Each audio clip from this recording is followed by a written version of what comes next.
사도행전 1장 6절입니다. 사도들이 한자리에 모였을 때 예수께 여쭈었다. 주님께서 이스라엘에게 나라를 되찾아 주실 때가 바로 지금입니까?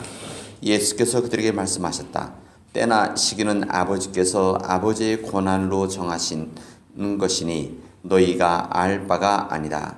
그러나 성령이 너희에게 내리시면 너희는 능력을 받고 예루살렘과 온 유대와 사마리아에서 그리고 마침내 땅끝에까지 이르러 내 증인이 될 것이다. 이 말씀을 하신 다음에 그가 그들이 보는 앞에서 들려 올라가시니 구름에 쌓여서 보이지 않게 되었다. 예수께서 떠나 가실 때에 그들이 하늘을 쳐다보고 있는데 갑자기 흰 옷을 입은 두 사람이 그들 곁에 서서 갈릴리 사람들아 어찌하여 하늘을 쳐다보면서 서 있느냐. 너희를 떠나서 하늘로 올라가신 이 예수는 하늘로 올라가시는 것을 너희가 본 그대로 오실 것이다 하고 말하였다. 아멘. 여러분 잘 쉬셨습니까? 예, 어제 저녁에 늦게 들어가셨는데 또 이렇게 일찍 우리 함께 모여서 우리 하나님 앞에 예배드리게 돼서 감사한지 모릅니다. 우리에게 오늘 하루 오늘 성금요일인데 오늘 주님과 동행할 수 있는 귀한 시간들이 되어지기를 바랍니다. 영화 사운드 오브 뮤직 영화 여러분들이 영화 뭐 한 번이 아니라 여러 차례 개인적으로 보기도 하고 텔레비전 나오는 거 보기도 하셨을 텐데 거기 보면 참 감동적인 모습들이 참 많이 나옵니다. 여러분 잘 알다시피 그 영화에는 이 수녀원의 견습 수녀 이 마리아가 이 명문가의 가정에 들어가서 이제 아이들이 많은 명문가의 가정에 들어가서 음악과 사랑으로 그 가정을 변화시켜 나가는 그런 모습들을 우리는 아주 감동스럽게 본 영화들입니다. 그 영화 가운데 이런 장면이 있습니다. 어느 날 이제 처음 이제 마리아 수녀가 이제 그 집에 들어왔을 때 그날 며칠 어느 날 이제 천둥이 치고 번개 막 치는 날이 있었습니다. 그래서 치니까는 이 아이들이 놀래서 뭐 명문가 아이들이라고 뭐 놀래지 않겠습니까? 아이들이 놀래서 한두 명씩 그 마리아의 방에 들어와서 이불 속에 숨고 들어오고 뭐 이런 장면이 있습니다. 그래서 좀 있다 보니까 다 그 7 아이들이 다 그 침대에 둘러 앉아 있는 그 장면을 아마 기억하실 겁니다. 아마 그때 그 마리아가 이런 이야기를 합니다. 무섭고 두려운 때에 이기는 법을 내가 가르쳐 줄게 하면서 이 무섭고 어려운 천둥치고 번개치는 상황에서 아이들에게 이 무섭고 힘든 때 두려울 때 이것을 이겨나가는 법을 가르쳐 줄게. 이제 그리고 나서 알려주는 것이 무언가 있는가 하면 이제 거기 노래도 나오고 그런데 이 내용이 무언가 하면 좋은 일을 생각하라 이런 일이었습니다. 좋은 일을 생각하면은 이 두려움과 힘든 것을 이겨 나갈 수가 있는 것이다. 그리고 거기에서는 이제 그 노래로 나오죠. 뭐 수선화도 나오고 장미꽃도 나오고 초원이 나오고 별들이 같이 하늘이 나오고 뭐 수염소 뭐 털 뭐 수염 뭐 왜 그런지는 모르겠지만 뭐 이런 내용들이 이렇게 나오면서 좋은 일을 생각하면 무섭고 두려운 것을 이겨나갈 수가 있는 것이다. 그렇게 이야기를 하게 되어집니다. 오늘 성금요일인데 우리들의 삶들이 우리 예수님의 고난을 생각하지만 사실은 우리들의 삶의 고난과 힘든 부분들 때는 무섭고 두려운 때가 있지 않습니까? 이런 때 우리들은 어떻게 해야 되느냐? 좋은 일을 생각하는 겁니다. 좋은 일들. 좋은 일, 여러분들에게 있어서 아름답고 좋은 일들을 생각함으로 인해서 이 두렵고 무서운 때를 잘 이겨 나갈 수 있기를 바랍니다.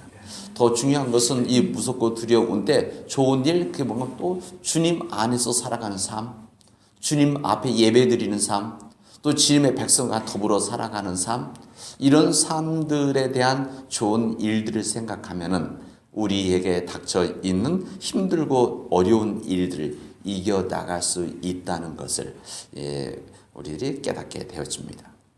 오늘 우리 읽은 말씀은 우리는 지금까지 복음서의 말씀에서 읽다가 오늘 처음으로 이제 복음서를 벗어난 사도행전의 말씀을 읽었습니다.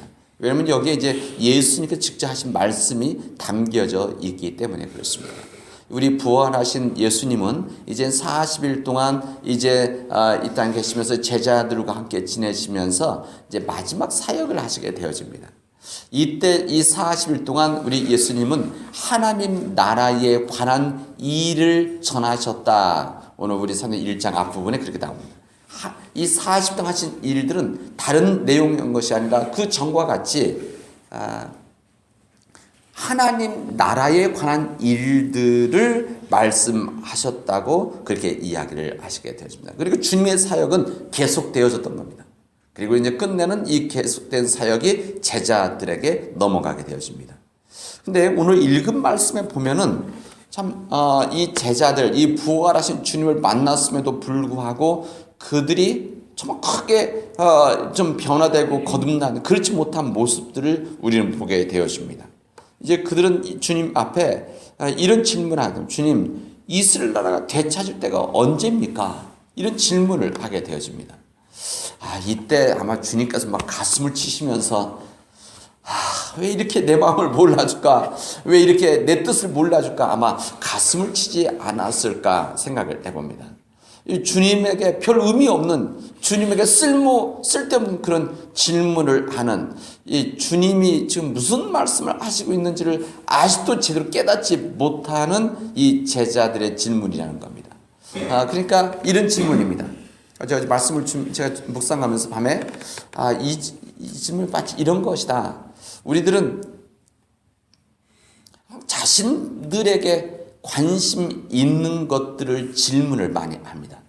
한번 보십시오. 남자 여자들이 사랑을 하게 되어지면은 무슨 이야기 질문할 때는 내가 관심이 있는 것을 질문해야 될 것이 아니라 상대방이 가지고 있는 관심에 대해서 질문을 해야 됩니다. 근데 이게 좀 모질한 이 남자들은 어떻게 하는가 하면은 그 상대방의 관심 갖고 있는 것을 질문하는 것이 아니라 내가 관심 가지고 있는 것들 질문을 하게 되어집니다. 이게 다 딱지 맞는 사람들의 지름길이죠. 정말 그 사람을 아끼고 사랑한다고 한다면은 그 사람 무엇을 관심 가지고 있는지를 알고 깨달아서 질문을 해야 되는데 자신에게 관심 있는 것을 질문한다는 겁니다. 그러니까 예수님도 마찬가지 아닙니까? 예수님 제자들이 예수님을 진정으로 사랑하고 예수님의 뜻이 있다면은 자기 자신들에게 관심 있는 제자들이 당연히 이스라엘이 언제 독립되어지고 이스라엘 나라를 언제 찾을 것인가 왜 이런 관심이 없었겠습니까? 당연히 있을 수 있는 인간의 삶 가운데서. 근데 정말 주님 앞에서 질문해야 될 것은 주님이 무엇을 관심을 가지고 있는가를 질문해야 되는데 제자들은 그렇지를 못했다는 겁니다. 이 질문의 관점이 바뀌어져야 됩니다. 그래서 이 이야기를 들으시고 나서 우리 예수님께서는 야 그거 너희들이 신경 쓸 바 아니다. 이렇게 우리말은 그런 이야기입니다. 너희들이 그거 신경 쓸 게 아니다. 아버지께서 아버지 권한으로 정하신 것이지 이게 너희들이 관심 가져야 될 것도 아니고 내가 관심 갖고 있는 것도 아니다. 여전히 그 제자들의 마음속에는 우리 예수님께서 혹시 이스라엘 정치적인 이 독립에 대한 관심, 이스라엘 왕에 대한 관심이 있지 않을까 이런 생각을 했던 이 모습을 우리는 느낄 수가 있습니다. 이제 그리고 나서 예수님께서는 오늘 사도행전 우리 1장 8절 우리가 정말 잘 알고 있고 사명을 알고 있는 이 말씀을 하시게 되죠. 얘들아 성령이 너희에게 임하시면은 너희들이 권능을 받고 예루살렘과 너희들이 지금 있는 이 예루살렘과 온 유대와 사마리아와 그리고 온 땅 끝에까지 이르러서 너희들은 내 증인이 될 것이다 라고 하는 주님의 위대한 말씀을 해 주시게 되어집니다. 성령이 너희에게 임하시면은 그 다음에 너희들은 이 권능 능력을 받게 되어지고 이 능력이 있으면 너희들이 지금 있는 이 예루살렘과 온 유대와 사마리아와 땅 끝에까지 이르러서 너희들은 내 증인이 되어질 것이다. 너희들은 증인의 삶을 살게 될 것이다. 이렇게 말씀합니다. 여기 너희들 증인이 될 것이다 라고 하는 이 말은 헬라어는 에세스네 뭐 이런 말이 되어 있는데 이 말은 미래형 그러니까 되어질 것이라는 뜻과 명령형 너희들이 돼야 된다라고 하는 두 가지 뜻이 담겨져 있는 헬라어 말입니다. 그러니까 너희들이 온 유대와 예루살렘과 온 유대와 사마 땅끝에까지 이르서 너희들이 증인이 되어질 것이라는 말과 너희들이 온 땅의 땅끝에까지 너희들이 증인이 되어져야 된다라고 하는 이 말씀을 오늘 주님은 제자들에게 하시고 있는 겁니다. 현실 문제에 집착하고 있는 제자들에게 너희들은 내 증인이 되어져라. 능력을 가지고 있는, 권능을 가지고 있는 내 증인이 되어져라.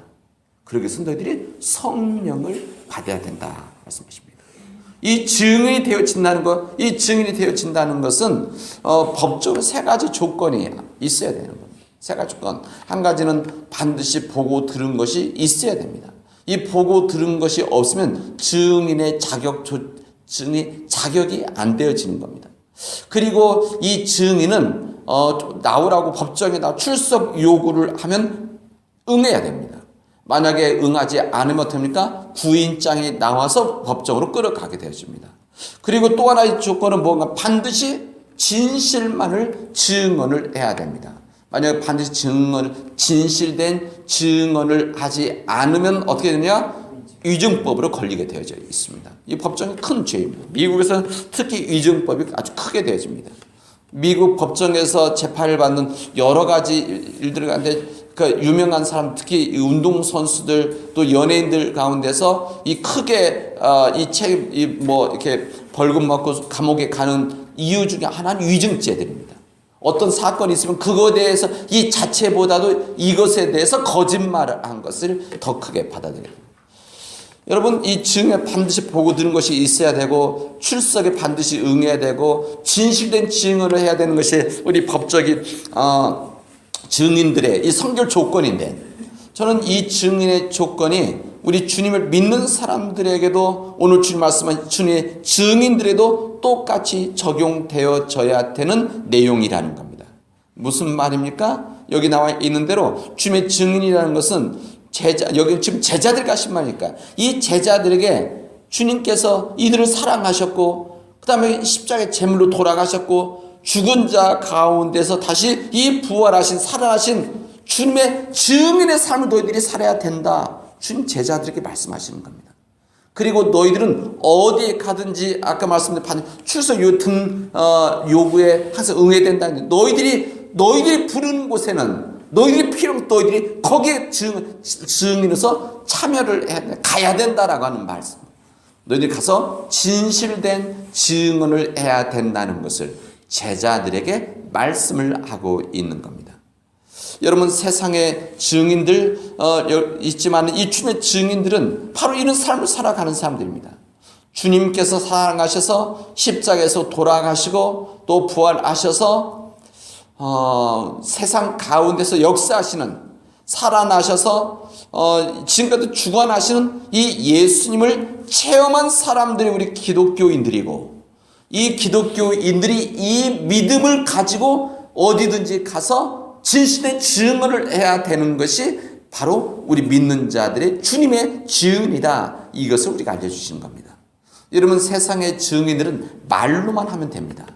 그러나 우리 주님을 믿는 사람 증인들은 말로만 해서는 안 되고 뭘로 됩니까? 우리의 삶으로 이것을 드러낼 때만이 증인의 삶을 살아갈 수가 있는 겁니다. 이것이 바로 세상의 증인들과 우리 주님을 믿는 사람들, 주님의 증인들과 다른 차이입니다. 우리 삶으로 주님을 증언해야 된다는 것. 여러분, 온전한 증인들이 되기 위해서는 성령님이 우리에게 임해야 된다는 겁니다. 성령님이 여기 나와 있는데, 성령님이 너희에게 내리시면 너희들의 권능, 능력을 받게 되어진다. 성령님이 임하게 되어질 때 능력을 받게 되어진다는 겁니다. 여러분, 성령이 임한다는 것이 우리가 무슨 운전면허 라이센스 따듯이 그렇게 따는 것이 아닌 겁니다. 성령님이 임하신다는 것은 성령님을 우리가 영접하고 더불어 살아갈 때, 정확히 말하면 성령님 뜻 앞에 순종하게 되어질 때, 성령 하나님이 우리에게 임해서 성령 하나님의 인도하심과 이 주님 말씀이 내 안에 있게 되어질 때, 더 정확히 말하면 주님 안에 있고 주님을 대면하는 삶을 살아가게 되어질 때 우리 안에 성령님이 임하게 되어지고 그리고 그때 능력을 받게 되어진다는 겁니다. 이때만이 우리가 그 능력을 가지고 예루살렘과 온 유대와 사마 땅 끝에까지 이르러서 주님의 증인으로 살아가게 되어진다는 겁니다. 주님 안에 거할 때만이 이것이 가능한 겁니다. 주님을 대면하면서 살아갈 때 이것이 가능해지는 겁니다. 뿐만 아니라 우리 중심이 주님을 향해서 가게 되어질 때 우리는 능력을 받고 땅끝에까지 이르러서 우리의 삶을 살아가게 되어지는 겁니다. 여러분, 우리는 지금 땅끝에서 살아가는 사람들입니다. 땅끝에서 우리 주님의 증인으로 살아가는 사람들입니다. 오늘 이 지금 사순절, 그 다음 고난주간, 오늘 금요일, 이제 우리 부활절을 맞이하게 되어지는데 우리들 결단하고 우리들이 정말 삶으로 드러내야 되는 부분들은 이런 땅끝에 살아가는 우리들의 삶들을 주님의 증인의 삶으로 바꿔 나가야 된다는 것을 오늘 우리에게 알려주시고 있습니다. 여러분, 여러분의 가정은 땅끝입니다. 여기서만 여러분의 가정은 여러분들에게 주어진 주님 말씀하시는 세상 땅끝이다 할 수가 있습니다. 여러분 가정 속에서 주님의 증인의 삶을 살아가야 되는 겁니다. 여러분, 우리 교회가 땅끝입니다. 여러분에게 주어진 땅끝. 그렇기 때문에 우리 교회 속에서 주님의 증인으로서 여러분들이 살아가셔야 됩니다. 그리고 살아가야 됩니다. 그리고 살아가도록 합시다. 우리 교회 속에 증인의 삶을 살아가게 되어질 때 우리 교회 공동체 안에 있는 사람들에게 증인의 증언을 하게 되어지는 겁니다. 뿐만 아니라 우리가 일하고 있는 직장, 이 지역, 이 세상이 우리의 땅끝입니다. 이 땅끝, 추상적인 지금부터 나로부터 보는 땅끝이 아니라 지금 있는 내가 있는 곳이 주님 말씀하시는 땅끝이다. 그래서 내가 이 땅끝인 우리 가정과 우리 교회와 우리 이 지역 속에서 그 땅끝에 살고 있는 우리로서 주님의 증인된 삶을 살아가야 된다는 것을 오늘 주님은 우리에게 알려주시고 있습니다. 오늘 이 주님의 사도행전에 주신 주님의 길 가운데 주님의 이 증인이라고 하는 능력이라고 하는 이 발자국이 우리 앞에 주어져 있습니다. 주님이 걸어가신 이 길에 주님의 발자국 찍힌 이 능력과 이 증인의 이 발자국이 이제 주님의 발자국, 우리의 발자국으로 바꿔 나가야 되는 겁니다. 우리가 찍는 이 발자국의 증인과 능력이라는 발자국을 찍어서 우리를 따라오는 믿음의 후배들과 우리의 가족들이, 우리의 자녀들이 이 복된 길을 걸어갈 수 있는 주의 종들이 되어지기를 주님의 이름으로 축원하겠습니다. 기도합시다.